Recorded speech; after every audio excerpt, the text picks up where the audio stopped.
Olá, bom dia a todos, tudo bem com vocês? Sejam bem-vindos à TV Security. Vocês perceberam que a gente mudou o nome esse ano, nós estamos aglutinando aí todas as nossas ações debaixo desse nome, que é o Security Leaders e a TV Security. Nossos vídeos continuam lá no YouTube, mas só depois que a gente terminar a nossa transmissão, vocês podem fazer o download. E muito obrigada pela audiência de vocês, sei que muitos já estão desde cedo aí conectados. O tema é muito interessante, com certeza, e nós vamos passar uma manhã fantástica. Nós vamos debater esse assunto, mas não só sobre a visão dos nossos parceiros, do time da Upgate que está aqui conosco, mas principalmente dos nossos convidados, que aceitaram o nosso convite e vão passar aqui amanhã com vocês. Vocês têm aí na tela de transmissão uma aba onde vocês conseguem acessar todos os nossos convidados, a bio de todos os nossos convidados, melhor dizendo, e que vocês sempre pedem e, obviamente, aqueles que quiserem depois fazer algum contato com os nossos participantes, nós vamos intermediar e isso vai ficar a critério deles, mas a bio deles está aí disponível para vocês, ok? Bem, pessoal, esse nosso programa de hoje, ele conta com o apoio da Upgate. Nós temos, assim, parceiros que nos apoiam em determinados temas. Os temas são nossos, os temas são aqueles temas que vocês acompanham, que a gente cobre, que a gente faz matéria, artigos, e-books. E a Upgate tem nos apoiado bastante nesse tema quando a gente envolve questão de credenciais, que depois da pandemia realmente já era importante, se tornou mais relevante ainda, ok? Então, o tema hoje, como eu falei, é credenciais roubadas, como resolver na prática um problema que não é novo, mas que ganhou essa nova roupagem diante da modernidade dos acessos, tá? Então, eu vou traçar aqui um cenário, trazendo inclusive um estudo da própria Upgate, depois eu passo aqui também para a apresentação dos nossos parceiros. Um estudo da Upgate apontou que em 2022, ano passado, 6 bilhões de credenciais foram roubadas na América Latina. Vocês têm uma ideia de qual o percentual do Brasil nesse número? 55% desses roubos aconteceram aqui no Brasil. Infelizmente, a gente assume o pódio em vários desses rankings, né, sobre vulnerabilidades, enfim. E esse também é um outro pódio que a gente ocupa aí, sendo um dos países mais atacados.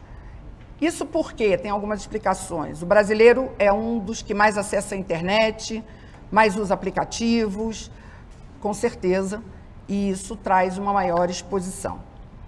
A estatística diz que, globalmente, 24 bilhões de credenciais serão expostas na Deep Dark Web em 2023, que também é um número bastante grande.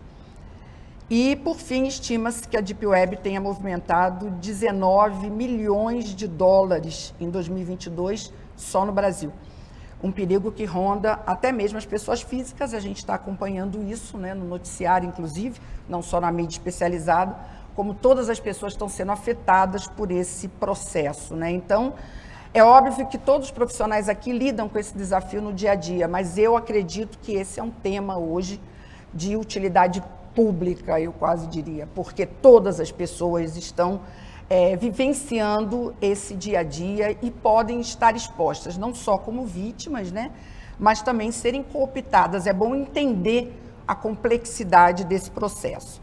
E para dar início, então, ao nosso debate, eu quero convidar o Marcos Tabajara, da Upgate, para também dar suas boas-vindas aqui, não só aos nossos convidados, mas também todos que nos acompanham, Tabajara, pela internet. Bom dia, pessoal. Muito obrigado pela oportunidade. Agradeço os mesários aqui, quem está assistindo a gente. É um prazer estar aqui. O tema realmente é muito relevante para a gente, inclusive, da Upgate. Bom dia, espero que todo mundo aproveite o debate.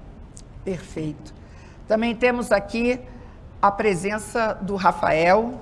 Vocês têm também aí a bio, tá? E todos os dados do Tabajara e do Rafael. Por favor, Rafael, suas boas-vindas aqui a todos. Legal, bom dia a todos, o pessoal que está aqui com a gente hoje, e também bom dia, obrigado pela presença de todo mundo que está nos assistindo aqui hoje. É um imenso prazer discutir esse tema tão relevante, né, no nosso mundo atualmente. Obrigado. Muito bom, muito obrigado. E, obviamente, pessoal, as questões que vocês tiverem, assim, mais técnicas, a gente depois vai encaminhar, sim, mas não se acanhem, mandem perguntas. A Leia será bastante condizente aí com o tema, mas também, eventualmente, se for uma questão muito importante, ou a gente responde aqui, ou a gente encaminha para a Upgate, ok? Bem, pessoal, nós vamos ter aqui uma dinâmica um pouquinho diferente da que vocês estão acostumados a assistir comigo. Vocês sabem que eu estou sempre chacoalhando um pouquinho aqui o nosso modelo. Nós temos aqui convidados que estão divididos em blocos, porque nós temos também 3 blocos de debate. O primeiro bloco, diante daquele cenário que eu coloquei para vocês, dos números, né? Dá para concluir que hoje realmente o roubo de credenciais é um dos principais vetores de ataques. Mas quais seriam as credenciais mais visadas? Quando a gente fala sobre isso, são todos, tem níveis, tem prioridades. Quais seriam, então, essas prioridades? Seriam mais as da área de negócio, mais as da área de tecnologia? O que preocupa mais cada um dos participantes aqui? Então, eu vou começar esse primeiro bloco convidando 4 líderes que estão aqui conosco para comentar esse primeiro bloco e os demais depois contrapõem essas colocações. Nesse primeiro bloco, a gente conta com o Alain Buscarino, CISO do Mercado Livre, Cássia Carmonário, gerente de SI da Acelém, Kleber Brandão, Head de Cybersecurity do C6 Bank, e Edgar Zatar, que é diretor de TI e Cybersecurity do Banco Modal. Então, vamos começar. Alain, você é o nosso primeiro convidado a fazer a sua colocação. Vou voltar à pergunta, porque eu sei que eu falo muito, né? E, de repente, é difícil assimilar tudo que a Graça fala. Então, vamos lá. Eu fiz o cenário, né? Mostrei os números, concluímos que é um dos principais vetores, agora vamos para dentro da empresa, o dia a dia, né? Como é que isso está sendo para você? Quais as credenciais que para você preocupam mais, do ponto de vista de risco, realmente, de cybersecurity? Primeiro, bom dia. Obrigado, Graça, por esse convite, por estar aqui com vocês, conversando com os colegas aqui de mercado, grandes amigos aqui, hoje junto com a gente. Acho importante dar um overview assim, de poucos segundos sobre credenciais, né? Até para quem está nos assistindo e não sabe o que é credencial, para que fique mais claro, e a gente já entra para dentro da empresa.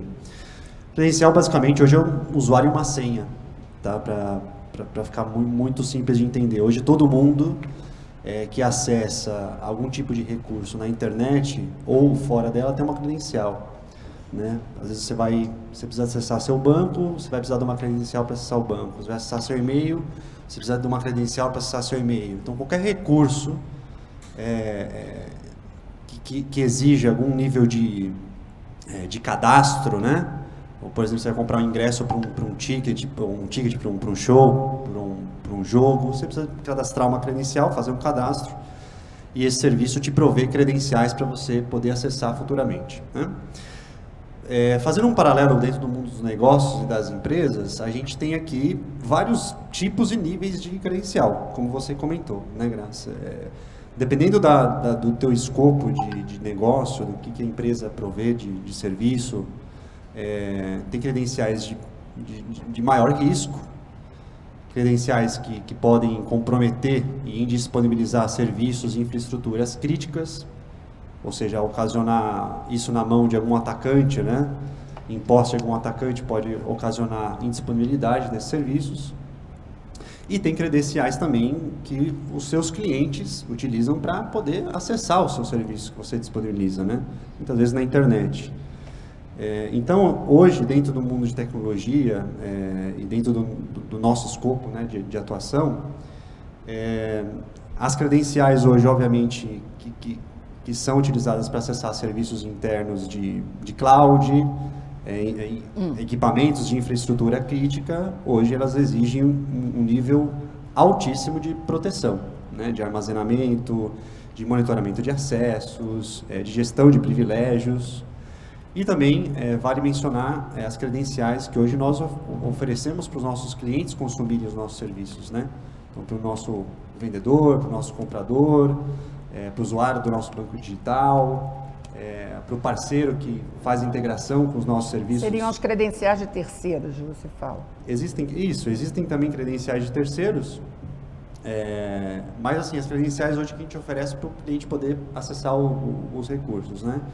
E, Alan, você diria que as credenciais, você falou sobre a cloud e acessos críticos, né, e credenciais de terceiro, mas nesse universo, só para a gente deixar aqui, forçar um pouquinho a tua opinião, o que você acha que é realmente mais crítico, o que tem sido mais crítico? Se a gente olhar de portas adentro, as credenciais hoje de acesso a serviços críticos do Mercado Livre são credenciais mais críticas, né? Tá. Então, você vai falar assim, ambientes de cloud, Sim. hoje onde a gente opera, né, 100% cloud, Tá. são credenciais que uma vez comprometidas, podem ocasionar total parada aí da disponibilidade dos serviços. Perfeito. Mas eu não deixo excluído e não minimizo as credenciais hoje que os nossos clientes acessam, né? Os nossos serviços. Isso também exige um nível de proteção muito alto. Tá, perfeito.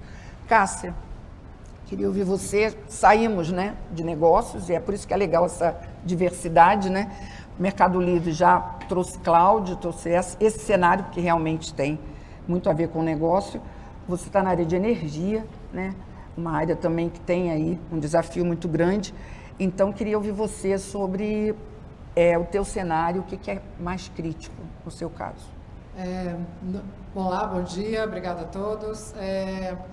No caso da indústria de óleo e gás, a gente tem muito parceiros externos acessando o ambiente, muitos. A gente tem o ambiente, ele é provido muito por tecnologias legadas, que são suportadas por fornecedores que eles ditam as regras.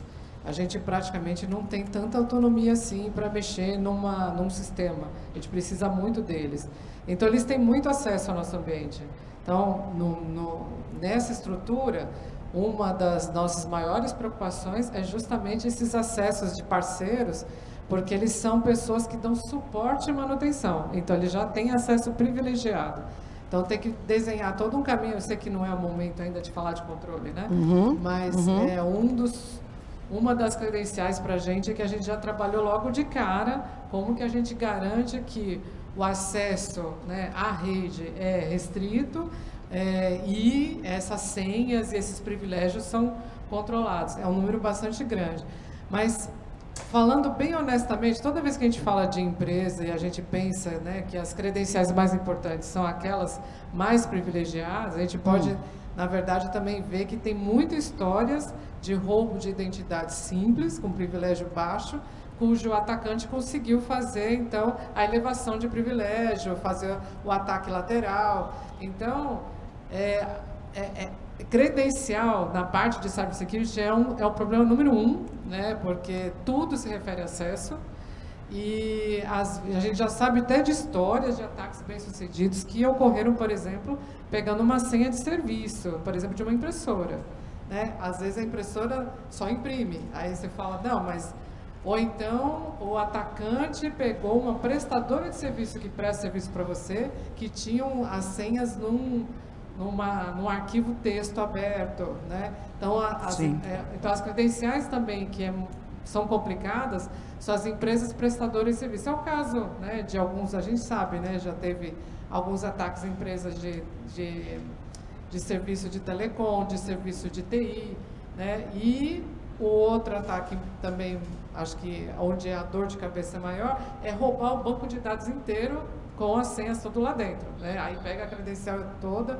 A gente viu, inclusive, cofre de senha sendo roubado, né? Porque a gente usa tecnologia de cofre de senha para proteger, mas o próprio cofre de senha foi atacado e todo aquele banco de dados, e isso acontece com as aplicações da empresa. Então, assim, é uma dor de cabeça, mas no caso da indústria de óleo e gás, o primeiro perímetro que a gente tem que controlar é principalmente o acesso dos parceiros que acessam o nosso ambiente.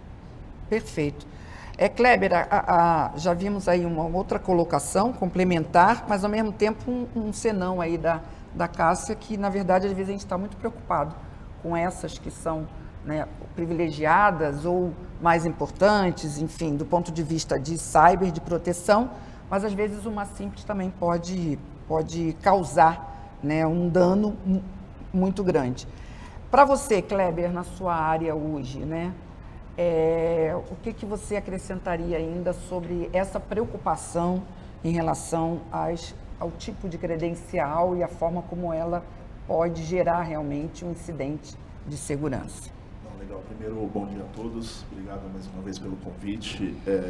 Puxando o que a Cássia citou, é muito interessante porque a preocupação, acho que de todo mundo, está muito associada à supply chain, que é quem vai acessar seus sistemas e não necessariamente ter um contrato de CLT direto com a sua empresa, mas também tem muito a questão dos nossos clientes, né? E o que eu coloco, que acho que é muito urgente, porque a gente precisa trabalhar, mas o desafio é grande, porque se você dificulta para o cliente, você não estimula a utilização e o aumento da segurança, é o que está exatamente na ponta.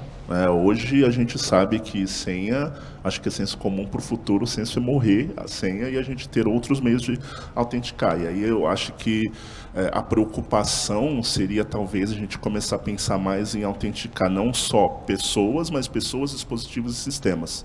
Quando junta essa estratégia, a gente acaba ganhando mais, porque dependendo da senha que for roubada, você tem outras camadas para proteger desse eventual falha. Perfeito. E fechando esse bloco, Edgar, depois eu abro para os contrapontos aí dos demais. Bom dia a todos, obrigado, Graça, pelo convite. E acho que, só complementando o que os demais falaram, a gente, como um banco, né, banco modal, como um banco a gente tem as maiores preocupações, são duas, né, há tanto negócio de TI, não tem jeito de a gente fugir disso, mas de TI vai muito, a gente evita muito ter acesso terceiro, então isso é uma coisa que a gente praticamente não tem nos nossos ambientes, então é uma preocupação que a gente não tem tanta. Mas quando a gente olha para credenciais dos usuários, né, isso é um ponto muito importante para nós. Então, e como que eu vou prevenir essa credencial, né, o cuidado com o credencial do cliente, pensando na jornada do cliente? Acho que esse é um ponto quando a gente fala de credencial que é muito importante. Então, a gente começa a colocar ali face match, dupla autenticação, algumas coisas, mas a preocupação maior nossa é que isso não impacte a jornada do cliente. Então, quando a gente olha para a credencial, em todos os aspectos, sendo ele interno ou externo, a gente está olhando muito para a jornada do cliente interno e do cliente externo. Então, a gente procura, não tem como a gente falar que vai ser o mais seguro do mundo, isso não existe, né? Então, a gente pode adotar as melhores práticas, o Zero Trust, as coisas que a gente já conhece, que está no nosso mercado, mas a nossa preocupação hoje é justamente em nosso usuário ter a qualidade ali, a segurança devida para que ele possa transacionar, para que ele possa ter uma experiência legal com a gente, né? E Edgar, esse usuário, quando você está falando, não é o teu usuário corporativo, é o usuário teu cliente, Meu né? cliente. Teu cliente, ok. Do lado Pelo modelo do teu próprio negócio, né? Perfeito. No modelo corporativo, Graça, a gente se preocupa muito com, como o Alan já comentou, como os serviços de nuvem, né? Porque quando a gente começa a adaptar o nosso cenário, modernizar aplicações, começa a levar muita coisa para a nuvem, a gente começa a ter brechas, aí é onde a gente não tratava antigamente, mas agora tem uma visão de poder tratar. Era muito fácil a pessoa levar tudo para um bucket no S3 ali em qualquer entidade ali e levar várias informações e ter falhas nas credenciais para isso.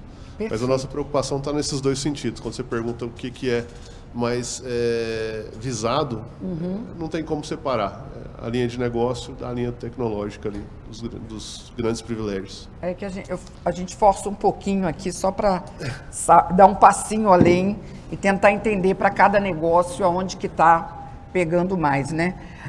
Então vamos abrir aqui para a participação de todos aqui, quem quiser contrapor ou trazer um dado diferenciado. Mas antes disso, eu queria que o Marcos e o Rafael comentassem na experiência de vocês que lidam com isso no dia a dia, com vários tipos de clientes, e de várias áreas de negócios também. Se vocês concordam com essas colocações ou se tem algum outro ponto que vocês acrescentariam aí de preocupação em relação ao tipo de credencial, né? Bom, vamos lá, pessoal. Baseado no que vocês compartilharam com nós temos uma visão de credencial dividida em 2 subgrupos, tá? A primeira são as credenciais dos colaboradores, né, que vão consumir serviços de vocês para desempenhar a carga de trabalho deles.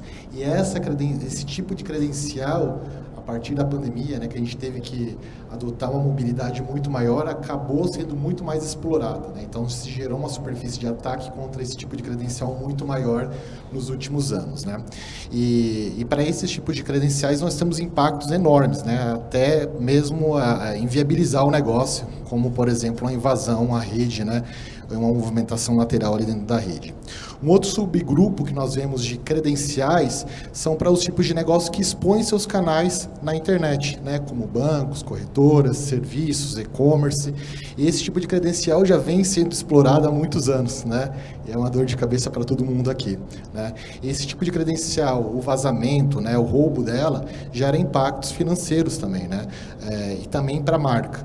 Então, a gente subcategoriza esse tipo de credencial dessa forma, com impactos diferentes para cada divisão delas. Perfeito. Gostaria de acrescentar. Eu vou abrir para a participação de vocês, mas já trazendo aqui o pessoal da plateia aqui perguntando, ninguém tem preocupação com credenciais privilegiadas da área de tecnologia, segurança e deve? Silvio. Me passou o gancho aqui. A turma que está assistindo não eles estão antenados aí. Eu tenho uma visão um pouco diferente, assim, talvez porque nosso negócio é diferente, né? Eu sou da Votorantim Cimentos, meu nome é Silvio Hayashi. Eu penso que, para saber quais credenciais são mais visadas, é importante que a empresa que está estabelecendo a defesa, ela tenha uma visão do risco, né? Da probabilidade de que alguma coisa dê errado, como os colegas falaram, em relação a pensar no impacto que isso pode trazer para o cliente deles, né? Mas aí eu chamaria a atenção para a motivação do atacante, né? A motivação do atacante, do ponto de vista de ativismo político, se for o caso, se for de espionagem industrial, ou se visar lucro, que é o que a gente mais vê por aí. E aí eu vejo 2 situações em relação à visão de lucro. Uma seria relacionada à parte do ransomware, que seria, então, você, né, sequestrar os dados e pedir um resgate, que eu chamaria isso de grande dimensão, né? E o outro que está mais relacionado a questões menores que causam impacto e interferem as empresas, inclusive, que é a questão de fraude pontual na pessoa física, na pessoa jurídica, que eu diria que é de menor dimensão. Em relação a esse aspecto, eu penso que credencial visada seria, de fato, o dos administradores da TI, por exemplo, quem trabalha em ambiente Windows, o famoso domain admin, né, que é a conta que tem um nível de privilégio altíssimo e que muitos de nós chamamos ou conhecemos como as chaves do reino, que vão dar condição para se chegar lá, às joias da coroa. Quer dizer, então, para mim, se o aspecto é ransomware, se o aspecto é focado em grande dimensão, né, de visão de lucro do atacante, o que eu tenho que proteger primeiro é a senha do domain admin. Essa é a minha visão. Perfeito, muito bom. E mais gostaria, Pedro? Depois eu passo para você, Cássia. Pedro. Bom dia, obrigado pelo convite. Então, só fazendo um resumo aqui, na minha opinião, assim, não tem o que é mais importante. Depende, eu acho que da linha de negócio de cada um. Então, por exemplo, na linha financeira, você tem vários tipos de estratégias para defender o ambiente. Claro que tem usuário administrativo, tem usuário de dev, tem usuário de serviço, tem os usuários de integração com aplicações, mas o que realmente pode sangrar uma empresa, eu acho que tem que ser feita uma avaliação de risco no que está sangrando, né?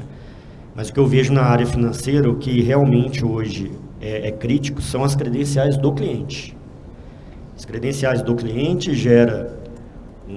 geram vários focos, vários níveis de serviço. primeiro serviço de venda de credencial na Deep Web, que é o que é mais usado. E é o que é mais atacado hoje por causa dos bots, né? Então, o bot hoje roda milhões em segundos e eu consigo pegar credenciais dos clientes. Segundo, a venda disso na Deep. Terceiro, é depois de ter sido feita a venda, é propriamente o ataque da fraude. Então, esse é um mercado lucrativo e ele funciona muito bem. Já quando a gente olha para dentro de casa, aí outra preocupação que eu acho que é de todos aqui são as credenciais de insider. Temos muitos que são assediados e não é vazamento, é venda, é entrega de credencial. Por uma quantia, às vezes, absurdamente baixa, mas... Aliciamento, né, mesmo? É aliciamento ou não, né? Vagabundagem, às vezes, né? Então, assim, aí a gente não está falando de controle, mas para mim esse controle aí seria... Não vou falar aqui para não gerar problema, mas... Esse eu acho que é um dos problemas principais, não do vazamento, mas da exposição de pessoas que já estão dentro de casa. Então, essa para mim é uma preocupação, assim, diária, né? Perfeito. Cássia pediu a palavra, depois o Glauco também vai falar. Para complementar também sobre por que a gente não falou que as contas administrativas ou privilegiadas de TI não são as mais críticas. É que essas a gente já protege em primeiro lugar. Isso é número 1. Mas geralmente as senhas, as credenciais que dão problema são aquelas que a gente até esquece, que vai andando lá por último, né? Na criticidade, aquela lá do último da lista, que nem eu falei, a senha da impressora, né? Não tem privilégio nenhum, não faz nada, é justamente essa que vai dar problema. Então, assim, a gente tem um monte de camada de controles. Claro que a gente olha Domain Admin, Enterprise Admin, Global Administrator, essas contas vão entrando tudo no começo. A gente implementa um monte de controle, mas sempre tem aquela continha de serviço, não sei das quantas lá, que é a última que a gente olha. Então, é difícil. Mexer com segurança da parte de acesso é difícil, porque é uma complexidade bem grande. Tem tantas contas que, claro, que o atacante preferia aquela lá, que já tem o privilégio total. Mas todo atacante vai tentar fazer elevação de privilégio lateral, movimentação lateral, usando, às vezes, uma senha que a gente não implementou todos os controles ainda. Perfeito. Bom dia, pessoal. Bom dia. Eu vejo como dois mundos bem distintos. O que a gente fala de empresa e o que a gente fala de cliente. Acho que empresa, o problema, a merda é a mesma para todo mundo aqui. Todo mundo tem que proteger as mesmas coisas, porque no final das contas, a tecnologia que está por trás ela é a mesma, na sua grande maioria. Tem particularidades, mas os controles e o que você tem que se preocupar é muito do que todo mundo já falou aqui. Só queria colocar um negócio que é um pouco mais para frente, avançado do que o Pedro falou ainda. Tem um aliciamento, agora o cara não quer nem a credencial, ele quer o acesso. E isso já está sendo comprado também no mercado paralelo, né? O cara ele não quer mais comprar seu usuário sem, ele quer que você faça o acesso e ele usando uma VPN, usando algum outro tipo de mecanismo, ele usa o seu computador para acessar o ambiente já autenticado. Ele quer uma porta de entrada dentro da sua empresa. A gente olha a grande maioria dos incidentes que aconteceram nas empresas, nenhum deles o cara chegando com o domain admin ou com um usuário privilegiado. Ele entrou com um acesso comum de um usuário normal. E muitas vezes dele teve aquela questão do brute force de segundo fator de autenticação que a gente acha que resolve o problema e não resolve. E tem o cara que já quer um negócio pronto. Ele fala assim, você entra, eu tô te pagando. É o vagabundo que nem o Pedro falou ali, mas o cara ele faz parte, ele não teve a credencial roubada, não. Ele faz parte do esquema e isso joga o nosso nível de preocupação e risco muito alto. Que a gente tem que se preocupar com uma coisa que deveria ser de confiança. Então você passa a ter que desconfiar e o movimento de levar as pessoas para fora das empresas, ela trouxe uma dificuldade muito grande para que a gente possa implementar controles quanto a isso, que gerenciar uma máquina que está conectada numa rede que não é a sua, você não consegue ter o mesmo nível de controle sem impactar o cara, sem gerar impactos para o usuário. Você vai voltar naquele modelo que existiam nas máquinas anteriormente de VPN, que é a máquina com VPN Always On. A máquina basicamente não tem que se conectar a nada, somente a VPN da sua empresa, porque você tem que pensar nesse cara que ele também está fazendo parte do esquema. Então, essa complexidade que se tem disso para o mundo, quando a gente olha para o mundo corporativo, de ataques ao mundo das empresas, do ransomware, de criptografia, de roubo de dados, então é uma complexidade grande. E do lado dos clientes, a gente que já viveu essa jornada de problemas de roubo de credencial, principalmente no segmento financeiro, de muito tempo, é só colocando uma barreira para ela ser vencida e põe a senha, põe 2 senhas, põe o tokenzinho de pobre, lembra o chaveirinho com 50 posições, depois vai pro token, assim, a gente vai sempre elevando, mas é a briga da segurança versus a usabilidade. E aí o que o Kleber comentou, que o Edgar comentou, de você puxar essa questão do que a gente chama de modelo de autenticação adaptativa, traz uma flexibilidade para você gerar menos impacto no cliente, porque a grande dificuldade quando você fala do cliente está nisso. Você não pode elevar a barra e o seu sistema ficar inutilizável porque o cara vai para um outro. Exato. E quando você põe na ponta do lápis, não é 100% dos clientes que vão ser fraudados. Você tem que fazer uma conta matemática ali de fraude. Você não pode penalizar todos por uma minoria, mas... Para prever, assim, você vai impactar 100 milhões de reais de negócio para proteger 1 milhão? Perde 1 milhão.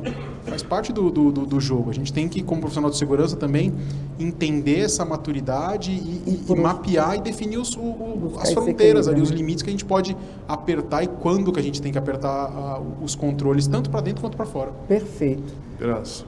Só um ponto. Quando a gente fala de credencial de usuário, né, de cliente, é interessante, a gente fez uma pesquisa, né, o NPS, e grande parte da pesquisa falou assim, é muito seguro. É muito burocrático, face match a cada transação, a cada Pix, a cada coisa. Então, existe muito essa questão. A gente fica, o Cláudio comentou, a gente fica criando barreiras que vão ser rompidas, mas até onde a gente pode ir também para garantir o ambiente para o cliente continuar com a gente. Porque eu posso ter o ambiente mais seguro do mundo e ele não vai querer ficar comigo mais, vai querer estar em outro lugar. E quando a gente fala disso, eu li um artigo ontem para poder discutir, e aí a gente viu que agora em dezembro de 2022, um dos malwares mais frequentes na estrutura, de cada 6 ataques, um dele, é o Kbot, que é de credenciais bancárias, né? Então a gente vê que isso... e aí sim, esse mercado muda muito, né? O mercado do hacker, né? Em si, o mercado do fraudador. Então ele está sempre preocupado com isso. Então assim, você vê um Kbot que é de 2008, né? Sendo utilizado, sofrendo uma metamorfose para ser utilizado hoje, para ainda impactar credenciais. E você vê o que comentou também sobre, não quero mais invadir, ter acesso, eu quero já contratar o acesso, né? O cara que já tem o acesso. Então a gente vive essa jornada que não tem uma resposta certa e que tem que estar todo dia se atualizando Sim. Por isso que eu gostaria de fazer todo dia esse debate, porque todo dia, com certeza, teria um passar. Você está aí, pode comentar, e depois a gente vai já passar para o nosso segundo bloco, por favor. Perfeito. Bom dia, pessoal. Um prazer estar aqui junto de vocês, tá? Eu queria fazer um complemento, só para poder comentar, tentando assim, pegar um ponto que acho que ninguém comentou, mas acho que é de extrema importância. Fora as credenciais, né, de contas de serviço, contas de sistemas, tem um ponto muito crítico, né, que a gente é uma realidade para todo mundo aqui hoje, que são as credenciais de API, galera. E credencial foge, às vezes, de usuário e senha, é certificado, entendeu? É chave, é uma série de outras coisas, outros componentes que são tão críticos quanto, que a gente deve estar olhando também para a saúde desse tipo de coisa, porque né, tem muita gente, né, quem está aqui nesse mundo digitalizado, está expondo APIs cada vez mais, e né, hoje, né, já grande parte do que está sendo explorado está sendo feito em cima de API, das nossas APIs que a gente expõe aí para o mundo, né, para as APIs públicas. Então, isso é um ponto importante da gente estar sempre revisando, fazer revisão de acesso, revisão de chave, né, tá implementando aí, a gente vai falar depois, né, de como se proteger, mas está implementando as soluções aí, o AUT para proteger a autenticação, né, dessas APIs. E um ponto também importantíssimo, né, e que isso me preocupa muito, e, né, fora o que está dentro, né, eu penso o seguinte: quando a gente protege o nosso ambiente corporativo, a gente está protegendo os clientes também, não tem jeito. Sim. Então, isso é premissa. Mas o que me preocupa muito em relação à credencial hoje é o que a gente não tem visibilidade. Às vezes, a gente tem algum controle ainda sobre o que está dentro da nossa premissa, sobre aonde o cliente está autenticando, coisas do tipo. Se a gente, né, quiser, a gente consegue implementar algum nível de monitoração e visibilidade. Mas nesse mundo aí, né, cheio de parceiros, né, de negócio, que estão fora do nosso controle, a gente tem os casos de credenciais expostas em Git. Às vezes o dev esquece, deixa lá a credencial hard-coded dentro de um código, coloca no Git, expõe tua API, expõe o sistema teu, é uma conta de administrador que pode estar ali também. Tem a questão da VPN, que acho que o Glauco comentou também. Então o cara deixa acesso da VPN lá e acabou, não tem muito o que fazer, entendeu? A gente vai falar sobre controle, sobre como se proteger em relação a isso, mas acho importante colocar, porque às vezes a gente liga muito credencial com usuário, senha, MFA resolve. Não, nem sempre. API, outro cenário. Uma autenticação que usa um certificado SSL, outro cenário. São outros vetores que a gente tem que levar em consideração também. Perfeito, muito bom. Bem, pessoal, a gente fez aqui um primeiro bloco bastante interessante, onde eu acho que a gente cobriu aí praticamente todos os pontos vulneráveis e falou bastante. É óbvio que falar sobre credencial é um assunto que mobiliza e que teriam muitos outros aspectos, mas eu queria passar para um segundo bloco com vocês, que é a gente dar um passo. Então como que vocês estão caminhando? Com processos, né, de validação, privilégio mínimo.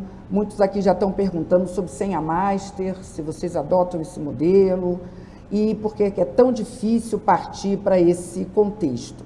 Nesse bloco, a gente vai ter aqui as considerações do Eduardo Anselmo, Global SI Cybersecurity da Serasa, o Felipe Bonomo, que é gerente executivo de SI da Alpargatas, o Fernando Bruno, gerente de SI da B3, e o Glauco Ciso da Cielo. Fernando, vou começar por você, vou alterar um pouquinho a ordem aqui, porque vou para você e depois para o Eduardo. O Felipe já falou, o Glauco também, um pouquinho, mas agora a gente já dá um passo a mais, né? Então o pessoal já está aqui perguntando um pouco sobre como é que vocês estão avançando e se o privilégio mínimo é algo passível realmente de ser adotado. Bom dia, né? Agradeço a participação, agradeço a audiência também. Sempre bom estar aqui ao redor de amigos, né? A gente pode falar que é amigos, que são sempre as mesmas pessoas que estão nos mesmos fóruns. Viramos amigos, né? Tem uns que a gente atura, como o Glauco. Quer dizer, deixa quieto. Mas assim, eu acho que na teoria tudo funciona. A gente está falando aqui, não, acesso mínimo, acesso privilegiado, põe cofre de senha, põe segundo fator, faz tudo que a gente quiser, isso a teoria está tudo funcionando muito bem. Aí chega o mundo ágil e descentraliza tudo e fala, olha, vamos fazer de uma forma diferente, e aí o pessoal quer mais autonomia, quer mais agilidade, não, vamos treinar um cara de segurança para ele ser um security champion lá na squad, e esse cara não é de segurança, esse cara foi treinado por segurança. Mas a gente está falando com pessoas aqui, que nem tem pessoas, eu estou aqui há 15 anos, o Glauco há 30 já em segurança, né? Então, desculpa, é que eu peguei um pré-Cristo aqui, né? Mas a ideia é assim, a gente está sempre tendo esse tipo de discussão, sempre gestão de vulnerabilidade, é sempre as mesmas coisas que a gente vem falando faz 20 anos sobre essas questões. E essa questão de agilidade e autonomia, ela veio chacoalhar tudo aquilo que a gente falava, não, vamos trazer um centralizado, vamos pedir o cofre, acesso daqui para lá.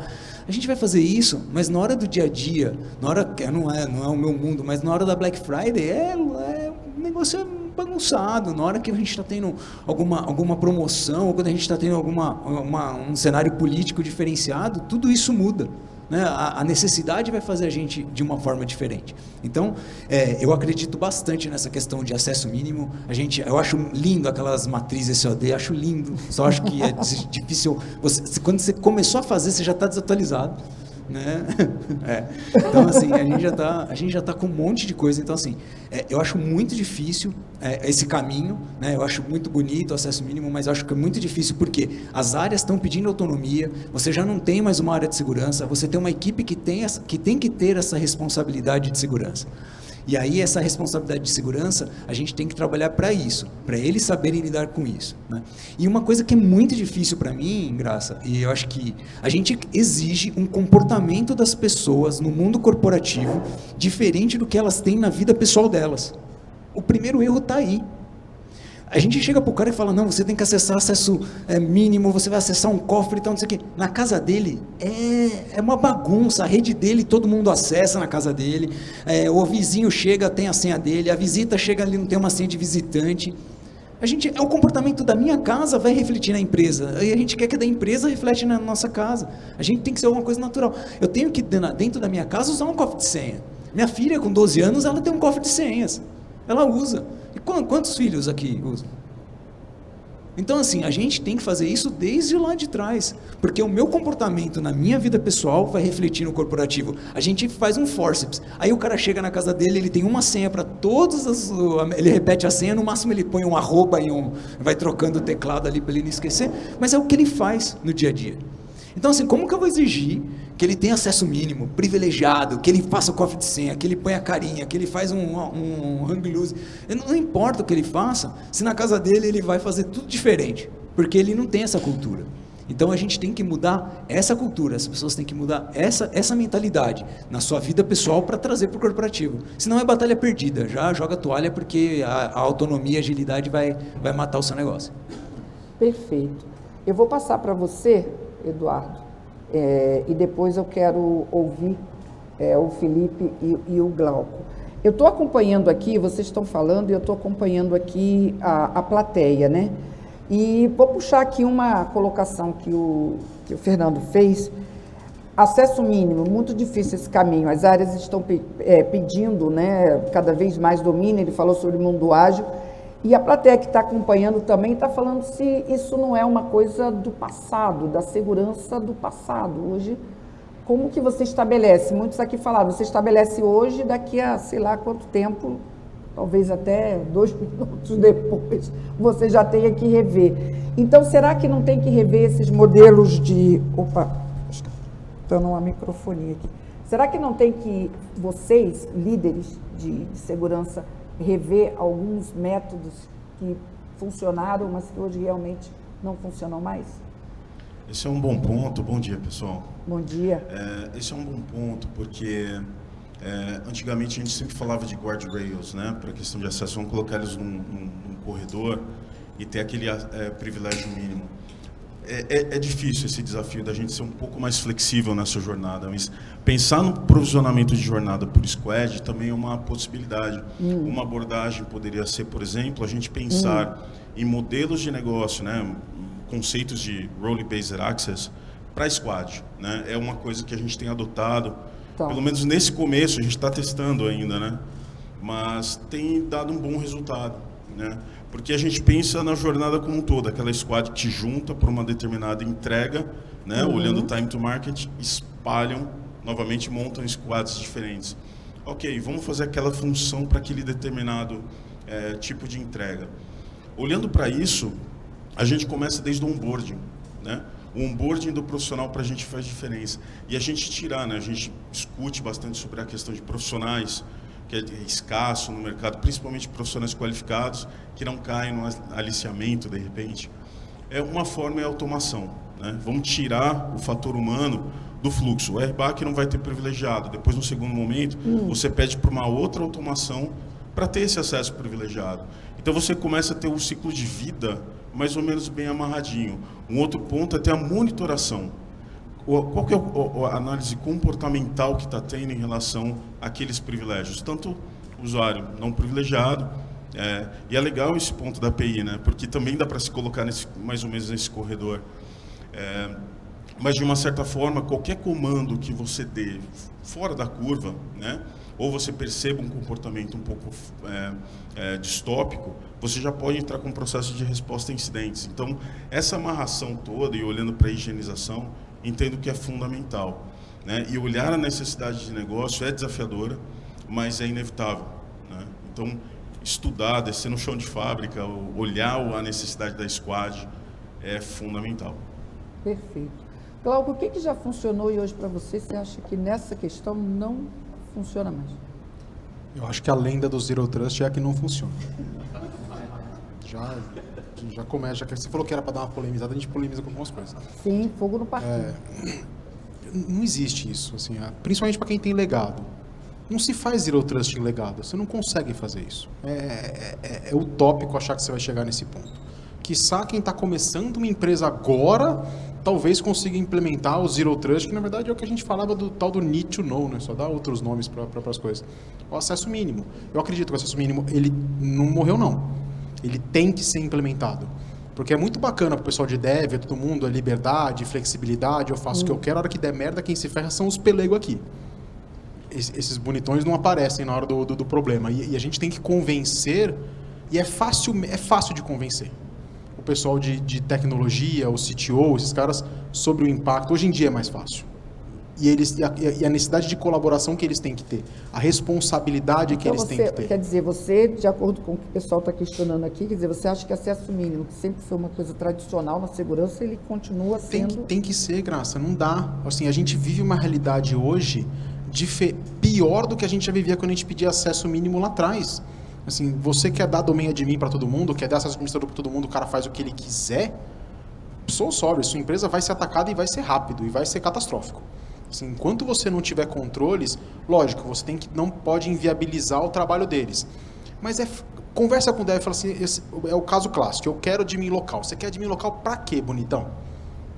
Primeiro que ele não sabe responder essa pergunta. Quando ele vai falar, ele precisa de 1 ou 2 privilégios que você dá. Você hoje tem tecnologia para isso, você libera o acesso para o cara que ele precisa, ele não precisa tomar conta do parquinho inteiro.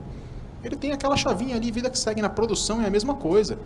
Não tem como. E um outro parceiro seu extremamente crítico na empresa é o coitado que toma conta da operação.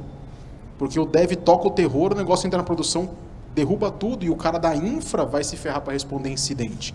Porque muitas vezes o erro desses caras, quando ele tem muita flexibilidade, ele não vai ferrar só a segurança, ele vai ferrar a performance, vai ferrar um monte de outras coisas. A gente fala muito das esteiras de DevSecOps e elas têm um papel extremamente importante que está alinhado a isso. É não deixar subir uma credencial hard-coded, é não deixar subir uma chave de secret como foi colocado no código, mas também ela tem papel de verificar performance, verificar qualidade de código. A gente tem que se unir com essas outras áreas que também demandam certos tipos de controle para colocar esse pessoal de agilidade dentro de guardrails. Eu acredito que tem que ter guardrail. Não existe essa democratização toda de trabalho. E focar muito no que o Ura comentou sobre monitoramento. Assim, em determinados pontos você tem que precisar. Tá bom, precisa. Beleza, se precisa, vai ter que ter log, vai ter que ter resposta, vai ter que ter um monitoramento rápido, que funcione, um SOC que consiga entender o que está acontecendo ali, e o cara que está pedindo aquela flexibilização, ele tem que ajudar a construir o controle. Fala assim, tá bom, como que a sua ferramenta, como o seu sistema vai funcionar então? Porque qualquer coisa diferente daquilo está errado. Então, se ele é flexível de um lado, ele tem que colaborar do outro, para que a gente tenha um ecossistema de segurança da empresa que funcione. E isso não dá para fazer com liberdade. E a gente cai numa ilusão, Graça, de assim, ver gente lá de fora falando, no Netflix o cara toca o terror, todo mundo faz tudo. Mentira! Vai olhar a cozinha dos caras, é rígido que nem um banco. Não tem essa história, o pessoal acha que o mundo é colorido. Não é colorido.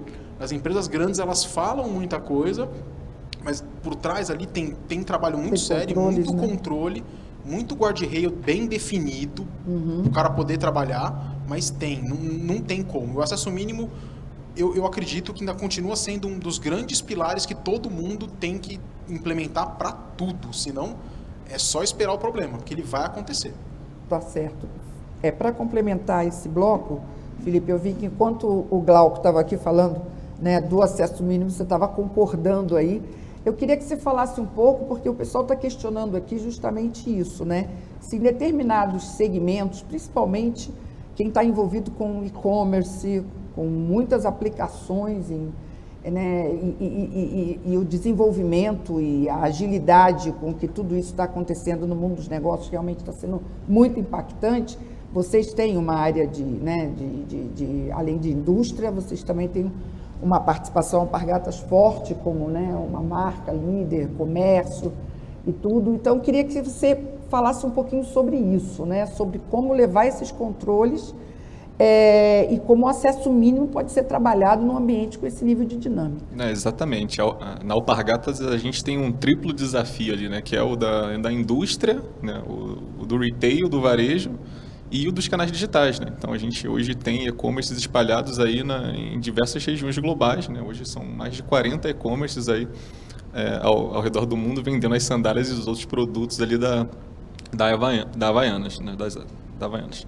E eu estou concordando com o Glauco porque eu realmente acho que o privilégio mínimo ele é pedra fundamental, ele é basilar assim, da segurança e ele não deve ser desconsiderado, né, em nenhum momento. Mas eu sempre converso assim, eu prefiro dar um step back antes de falar do privilégio mínimo, porque eu acho que a questão de acesso sempre vai ser um desafio de governança. Né? É questão de visibilidade. A gente pode falar da monitoração, pode falar do privilégio mínimo, pode conversar, fazer uma comoção para poder fazer a melhor... Comoção é ótimo. Para poder promover a segregação de funções e ter a melhor construção do teu RBAC lá, né, para poder implementar no teu IGA, no teu IDM, como era no passado.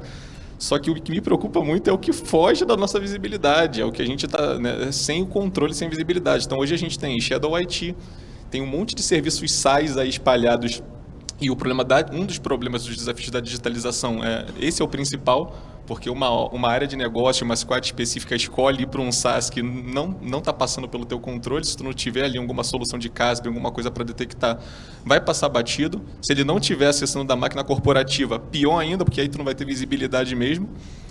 E aí é que entra essa questão, né, da gente aumentar um pouco essa visibilidade sobre o que está fora do controle. Então, governança, mapeamento, entender a questão do Security Champion mapeando dentro das squads, das tribos, das áreas de negócio, o que está sendo utilizado, isso é importantíssimo, galera. A segurança passiva, né, que ela fica lá aguardando, né, esperando, isso já perdeu o jogo, não funciona mais para esse modelo agora que a gente está vivendo. Então, você ter o Champion, você ter ali o teu parceiro, né, dentro das áreas, detectando esse tipo de coisa, fora as soluções, obviamente, né, que você pode utilizar, é um ponto assim, extremamente importante. E se eu pudesse, né, indicar algumas coisas para poder ajudar com essa questão, fora a governança, detectar, mapear isso, a estratégia de tá centralizando base autoritativa, galera.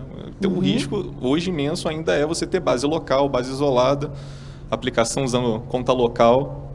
Então, muito se fala de MFA, né? Então, beleza, MFA é um mundo lindo, né? Como é que tu concentra isso dentro de um só? Então, como é que tu fica com 10, 15 MFAs diferentes dentro da tua empresa? Então, centralizar a base autoritativa, promover o SSO, né? Ter isso centralizado dentro de um lugar só. E ter esse mapeamento, né? E voltando do que o Glauco estava comentando, a questão do privilégio mínimo, e questão de segregação, modelo de tierização, isso é premissa desde que segurança da informação começou, isso não morre. Zero Trust é conceito repaginado, que já se fala de pilar, né? Desde sempre. As coisas vêm com uma nova roupagem, com um novo nome, mas usando os mesmos conceitos fundamentais que se utilizava há 30 anos, né? Anos atrás, dentro de cibersegurança e segurança da informação. Perfeito. Então, muito bom. Ótimo, nome excelente. novo para coisa antiga. Mas olha só, se vocês botaram fogo no parquinho, eu vou colocar também, vou trazer o time da Upgate agora para apagar. Que é o seguinte, as colocações aqui de vocês já geraram e depois eu vou abrir para vocês também. Então, o Cauê Araripe, ele é responsável pela área de segurança da Três Corações. Pessoal, estou acompanhando, estou adorando, mas alguém já está adotando o Zero Trust?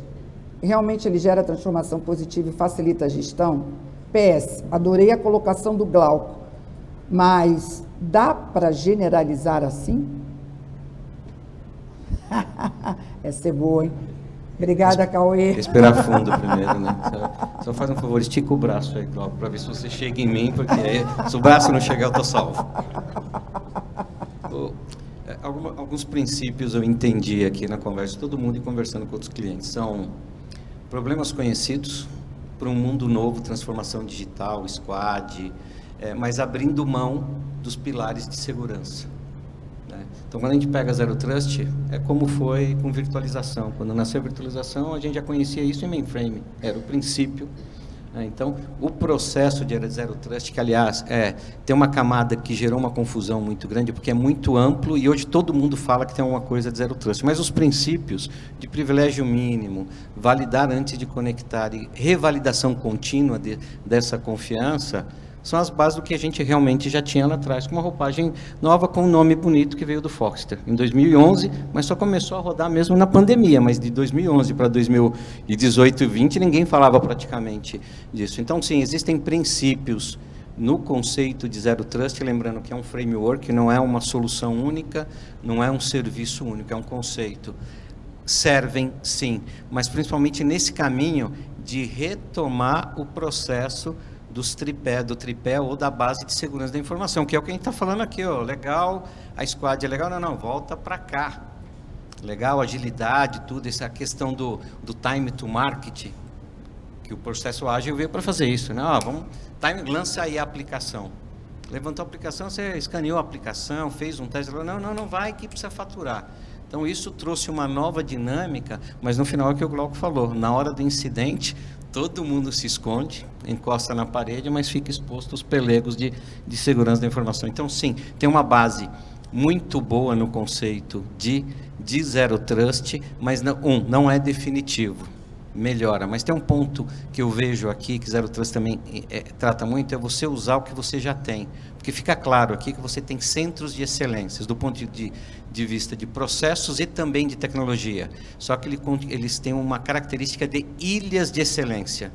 Não é nenhuma península que tem um ponto ligando ao outro. Então, você tem uma excelência aqui, mas que não fala com o outro. Ou seja, a parafernália ou Lego de soluções de segurança é muito grande. Você tem administrações, nichos diferentes. Então, a integração desse mundo, eu acho que é um passo para se pensar de maneira um pouquinho mais estruturada para diminuir aí esse risco tecnológico. E só para finalizar, é uma diferença muito grande você enxergar o trato de segurança para usuários que acessam suas aplicações administrativas para o mundo do cliente final. É uma enormidade de diferença, né? Então, dentro de casa, um pouquinho mais de atrito, fora de casa, menos atrito, mas o cara está mexendo com dinheiro. Então, realmente é duro de equilibrar. Perfeito. Vou abrir aqui para as considerações. João Beck já pediu. Quem mais quiser fazer, por favor. Bom dia. Bom dia. Acho que hoje eu vou ser o último a falar aqui, né? Pelo menos agora nesse bloco, né? Primeiramente, bom dia a todos, né? A mim quem está nos vendo. Eu queria dizer assim que para mim tem sido uma aula hoje aqui ouvir todos, né? E uma das conclusões que eu posso tirar é que assim, nossos problemas são os mesmos, só muda o endereço. E com isso tudo, eu acho que a gente posso trazer assim algumas, vamos chamar assim, notícias ruins e algumas notícias boas. A notícia ruim é que a gente precisa aprender com que a senha, a gente ainda usa a palavra senha, o termo senha, como sendo um sinônimo de segurança. Não é. Essa é uma das notícias ruins. Não é, esqueçam. Senha, eu parto do princípio que ela, não é que ela vai vazar, ela já vazou. Se você tem uma senha hoje, seja para aquilo que você quiser, se ela tem menos de 8 caracteres, ela já vazou, e se ela não vazou, quebra ela em 5 segundos. Existe um tipo de ataque que hoje em dia é feito que é da seguinte forma, eu não preciso mais tentar adivinhar a senha, por exemplo, a senha do Glauco. Eu pego uma senha, por exemplo, de 6 dígitos, né, a clássica, 1, 2, 3, 4, 5, 6. E ao invés de eu tentar essa senha em uma conta do Glauco, eu tento essa senha em 1 milhão de contas diferentes. Eu só preciso acertar uma. E eu vou acertar. Chama-se Password Spray. E aí, usando aquilo que o próprio Alan trouxe logo de início, que é a parte conceitual, né, a parte de, o que seria uma credencial? A credencial seria o conjunto de usuário e senha. Exatamente isso. O que a gente precisa fazer para dar um passo à frente agora, a gente falou, por exemplo, de MFA, falou de token, falou de um monte de coisa. Tudo isso complementa essas duas primeiras etapas, usuário e senha. Quanto mais artefatos a gente colocar dentro do conjunto credencial de usuário e senha, maior se torna a complexidade dessa credencial. Quando a gente fala de acesso mínimo, concordo totalmente. O acesso tem que ser o mínimo, inclusive de horário para login. Se vocês não adotam esse controle, por favor, comecem a pensar nisso. Se a pessoa trabalha das 8 da manhã às 18 horas da tarde, esse é o horário que ela pode logar. Por que ela está tentando logar no meu ambiente num domingo de madrugada? Então, existem controles que podem ser feitos, e esses controles, a graça está nessa, que eles complementam também esse conjunto de credencial. Esses controles são necessários para isso, para a gente poder trazer mais controle na mão da área de segurança. E aí o que eu queria falar também um pouco sobre, perdão, sobre que a gente ouviu, por exemplo, de dificuldade dentro de uma esteira de DevSecOps, né? Porque o Dev quer fazer entrega, o GP fica em cima, preciso fazer entrega. Gente, já passou da hora de nós, CISOs, nos posicionarmos com segurança e com firmeza dentro dos processos de negócio. A gente precisa trazer para a mesa a seguinte questão: o quanto você está disposto a abrir mão de segurança para executar o seu negócio? Geralmente a resposta vem: não, eu quero segurança. Só que segurança sempre é um sentimento. Ele não vê, não é algo que você pega. No máximo um token que ele consegue ver e ele acha que aquilo é uma segurança. Aquilo complementa, não vai resolver a vida. É importante a gente levar isso, ter esse posicionamento, ou de outra forma, nós vamos ficar usando as palavras do Glauco de novo, sendo os pelegos. Isso não vai acontecer mais, gente.